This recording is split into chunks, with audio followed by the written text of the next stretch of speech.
بلخ کې د صنعتکارانو فعالیت د برېښنا لوړې بیې او د حکومت لخوا د ملاتړ نشتون له ننګونو سره مخ کړی دی.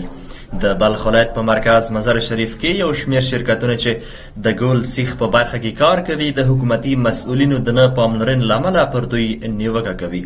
دوی وایي که څه هم له بهرنیو هیوادونو څخه د ورته ډول ګول سیخ په وارداتو کې کموالی راغلی دی، خو د دوی په خبره چې حکومت ورته د ملاتړ لپاره هیڅ ډول کومه برنامه او پروسه نه لري. یو شمېر کارکوونکي چې په یادو شرکتونو کې کار کوي له حکومت څخه غواړي چې دوی ته دې په هیواد دننه کاري زمینه برابره کړي. بلخ ولایت کې د اوسپنې ویلې کولو یو شرکت چې د هیواد د ځان بسیاینې لپاره د ګول سیخ په تولید بوخت دی، خو هغه څه چې د شرکتونو د تولید چارې له ننګونو سره مخ کړي دي د هیواد د صنعتکارانو د ملاتړ نشتوالی په ګوته کیږي. که څه هم د شرکتونو مسؤلین له اوسني امنیت څخه خوښي څرګندوي، خو دوی له اسلامي امارت څخه غواړي چې دغه صنعت د ودې او پراختیا لپاره د ملاتړ وکړي. د دوی په باور برېښنا او اومه مواد په لوړه بیه پیرل او د ګمرکي تعرفې زیات اخیستل د صنعتکارانو اصلي او اساسي ستونزې بلل کیږي. یک کمبوتیا داریم که بر کدام شیخ سودا نمیشه، بیل یک ماه شرط میشه. باید امارت همدردی کنه و را به کس کنه د دیگه ما که رسیدگی بتانیم. علی ما چقدر سیخ ما پرتاو است، بازار نیست. باید امارت کوشش کنه که د پروژه سیخ داخلی تولید کنه. مواد خام که امارت از دولتی جایه را چی میکنه که نگاه میکنه، آخر میپروشه. بیده د صنعتکارا بیده که د امارت هم پیسه شو، د صنعت هم شو. د اوسپنې ویلې کولو شرکتونه د هیواد اقتصادي ودې او ځان بسیاینې ته د رسیدو سربیره خلکو ته یې ګڼ شمېر د کارونو زمینه هم برابره کړې ده. یو شمېر ځوانان چې په یادو شرکتونو کې کار کوي وایي چې که په شرکتونو کې کاري ساحه پراخه شي نو بهرنیو هیوادونو ته به د ځوانانو غیر قانوني د کډوالۍ مخه ونیول شي.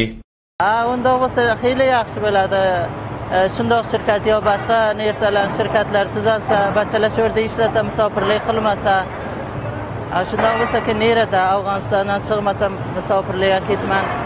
4 سال 5 سال میشه که اینجا کار میکنیم. موارد چندین جوانان اینجا کار میکنه، تنها میگره گزاره خود میکنه، روزگار خود میچلانه. ما خوشحال هستیم که 12 ماه کار بچلانه، بند نشوه. از دولت خود خواهش میکنه. له دې ټولو سره سره د اوسپنې ویلې کولو د ټولنې مسؤلین د موجوده ستونزو د منلو سربیره وایي چې له حکومت سره په همغږۍ د یادو ستونزو د حل په لټه کې دي. د اوسپنې ویلې کولو د ټولنې رئیس نصیر احمد رښتیا وایي د اوسپنې د تولید په ټولو برخو کې ځان بسیاینې ته رسیدلي یو. اوس موږ نیکمرغه یو چې د خام مواد په خپله لاسته په هیواد کې راوړو.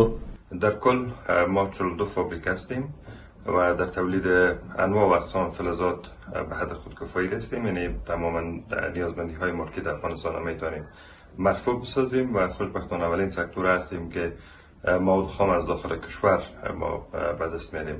اما چالش‌ها و مشکلات هنوز هم فراره صنایع وجود داره.